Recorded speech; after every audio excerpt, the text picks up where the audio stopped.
En esta lección vamos a hablar acerca del ciclo de efectivo. Una empresa realiza diversas transacciones por medio de las cuales obtiene efectivo, pero también debe realizar una serie de pagos, o sea, hacer frente a una serie de obligaciones en efectivo también. Entonces nos encontramos con que la empresa vende sus productos, en muchas ocasiones las vende al contado y entonces recibe efectivo de una vez que puede utilizar para hacer frente a sus obligaciones, pero muchas veces realiza estas ventas a crédito, entonces tiene cuentas por cobrar, las cuales va a poder convertir en efectivo algún tiempo después, muchas veces 30 días después, 60 días después, 90 días o más. De igual manera, las empresas adquieren mercaderías, en el caso, por ejemplo, de una tienda o de un supermercado, entonces compran estas mercaderías o bien compran materias primas, como sería el caso de una empresa manufacturera que compra entonces materiales para realizar su producción. Muchas veces puede comprar pagando en efectivo, pero también puede comprar al crédito y por lo tanto va a tener entonces algunas cuentas por pagar a sus proveedores. Entonces, al vender a crédito y realizar pagos a plazo de sus compras, puede haber entonces cierto desfase en el efectivo disponible. Vamos entonces a ilustrar esta situación. Supongamos que tenemos dos empresas y conocemos cierta información. En el estado de resultados encontramos, por ejemplo, los datos de ventas que han realizado y de las compras que realizan, bien sean de mercaderías o de materiales. Y nos encontramos que en su balance general encontramos cuentas por cobrar y cuentas por pagar. Entonces tenemos dos empresas, una empresa que vamos a llamar A y la otra que vamos a llamar la empresa B. La empresa A tiene entonces ventas por 600 millones, ha realizado compras por 300 millones, posee 100 millones en cuentas por cobrar y 80 millones en cuentas por pagar. Por su parte, la empresa B durante el último año ha realizado 600 millones en ventas, tiene compras también por 300 millones, pero sus cuentas por cobrar son un poco más altas, son de 150 millones, y sus cuentas por pagar de 50 millones. Entonces, con base en esta información, vamos a calcular ciertos datos. Vamos a calcular algo que llamamos el periodo promedio de cobro. Vamos a calcular algo que llamamos el periodo promedio de cobro o periodo medio de cobro simplemente, que consiste en el volumen de las cuentas por cobrar dividido entre las ventas promedio, o bien las cuentas por cobrar entre las ventas divididas entre 360. Entonces, vamos a dividir estos dos valores. Vamos a tomar entonces las cuentas por cobrar, que son 100 millones, entre las ventas, que son 600 millones, entre 360 para obtener entonces las ventas promedio, y encontramos que esto nos da 60. Son 60 días, entonces este es el periodo promedio en que esta empresa A realiza sus cobros o realiza los cobros a sus clientes. Por su parte, la empresa B, que tiene 150 millones en cuentas por cobrar y 600 millones en ventas, entonces hacemos el mismo cálculo, dividimos 150 entre 600 entre 360 y esto nos da 90. Encontramos entonces que la empresa B tiene un periodo de cobro mayor o bien la empresa A tiene un menor periodo de cobro que la empresa B. Esto lo que nos diría es que la empresa A logra recuperar las ventas a crédito en un plazo menor que la empresa B. Pero también tenemos que ver el periodo promedio en que ambas empresas realizan sus pagos. La empresa A, que tiene también cuentas por pagar y realiza ciertas compras, entonces vamos a tomar sus cuentas por pagar y las vamos a dividir entre las compras promedio o bien las cuentas por pagar entre las compras entre 360. Entonces, para el caso de la empresa A, vamos a dividir sus cuentas por pagar, que son 80, entre sus compras, que son 300, divididas entre 360. Entonces, esto sería 80 entre el resultado de dividir 300 entre 360. Y esto nos da 96. Quiere decir que esta empresa A logra un periodo promedio de pago de 96 días.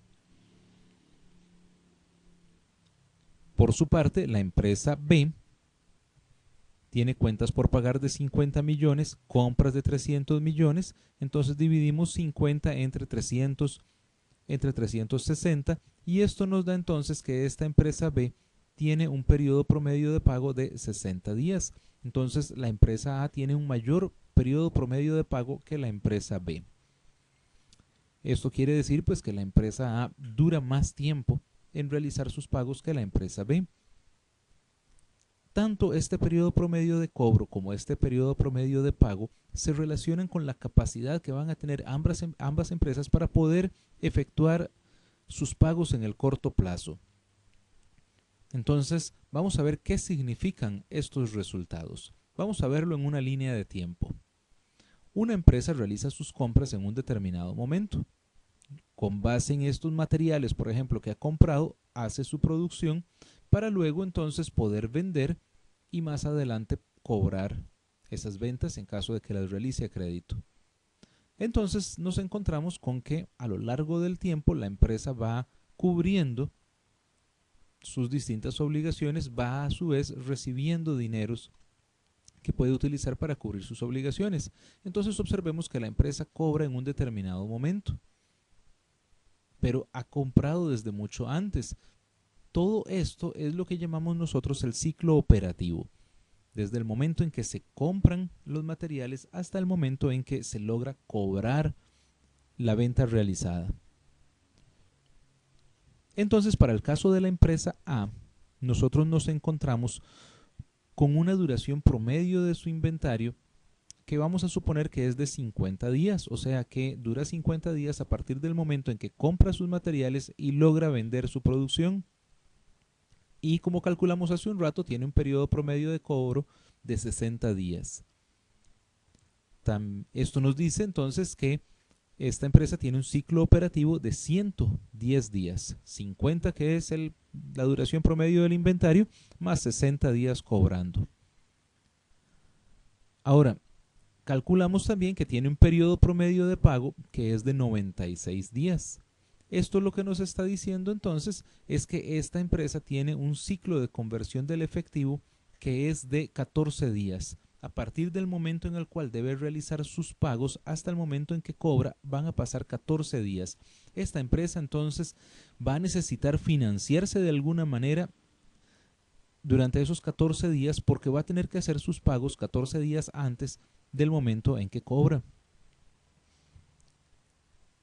Entonces este ciclo de conversión del efectivo es la duración promedio del inventario más el periodo promedio de cobro menos el periodo promedio de pago. Y en este caso sería entonces 50 días de duración promedio en el inventario más 60 días del periodo promedio de cobro menos 96 días de su periodo promedio de pago y esto nos da entonces 14. ¿Qué pasa para la empresa B? La empresa B, vamos a suponer que también tiene una duración promedio de su inventario de 50 días. Lo que pasa es que observamos que esta empresa a la hora de cobrar dura más, dura 90 días. Quiere decir que su ciclo operativo es de 140 días. Pero también observamos que su periodo promedio de pago es más corto, es de 60 días, lo cual quiere decir entonces que esta empresa va a tener un ciclo de conversión de efectivo de 80 días. Esta empresa va a necesitar entonces financiarse durante 80 días. Entonces nos encontramos con que este ciclo de conversión de efectivo, o sea, la duración promedio del inventario, más el periodo promedio de cobro menos el periodo medio de pago es para la empresa B de 50 más 90 días en periodo promedio de cobro menos 60 días en periodo promedio de pago. Y esto le da entonces los 80 días que acabamos de calcular. Observamos entonces que este ciclo de conversión de efectivo es de 14 días para la empresa A, pero es de 80 días para la empresa B. Entonces, la empresa B es más probable que pueda experimentar problemas de liquidez, porque va a tener que hacer sus pagos 80 días antes, en promedio, de recibir los cobros. Entonces es necesario un buen análisis de este ciclo de conversión del efectivo para poder realizar entonces una buena planeación y una buena presupuestación del flujo de efectivo, tanto para la empresa A, que va a tener que planear cómo financiarse durante esos 14 días, y más aún para una empresa como B, que va a tener que hacerlo durante 80 días. De esta manera entonces ambas empresas van a poder establecer cuáles son los mecanismos adecuados de financiamiento a corto plazo. El análisis financiero entonces nos permite establecer los requerimientos de fondos de corto plazo de las empresas, y estas empresas entonces van a poder establecer diferentes estrategias de financiación y así entonces tomar decisiones importantes, porque si la empresa no puede hacer frente a sus obligaciones de corto plazo, esto le puede ocasionar graves problemas. Muchas gracias. Le invitamos a ver más videos sobre estos temas en nuestra página de internet.